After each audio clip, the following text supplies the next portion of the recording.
ధనాన్ని నీకు ఇవ్వడానికి దేవుడు ఎప్పుడు తన ఆకాశం తట్టు నువ్వు ఎప్పుడైతే కనులెత్తి చూస్తున్నావో అప్పుడు ఖచ్చితంగా నీకు సహాయం చేయడానికి దేవుడు సిద్ధంగా ఉన్నాడు. కానీ మనం చేయాల్సిన పనుల్లో ఏంటంటే దేవునికి భయపడడం. డబ్బు సంపాదించిన చాలా మంది మనుషులు భయపడుతూ ఉంటారు, లేదంటే మనుషులకు విధేయత చూపిస్తారు. బాగా డబ్బు ఉన్న వాళ్ళ దగ్గరికి వెళ్ళి చాలా వినయంగా విధేయత చూపించి వాళ్ళ యొక్క మెప్పు పొందుకోవడానికి రకరకాల ప్రయత్నాలు చేస్తూ ఉంటారు.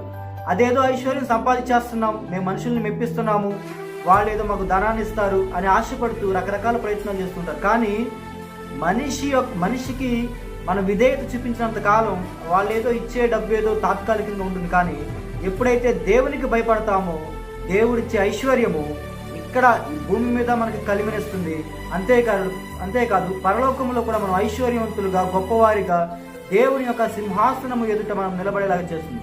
కాబట్టి ప్రియమైన దేవుని పిల్లలారా, మనం దేవునికి భయపడడం నేర్చుకున్నట్లయితే సమస్త ఐశ్వర్యాలు మనకి కలుగుతాయి, సమస్త దారిద్ర్యాల నుంచి దేవుడు మనల్ని విడిపిస్తాడు. కాబట్టి దేవునికి భయపడడం నేర్చుకున్నాం, దేవునికి విధేయత చూపించడం నేర్చుకున్నాం.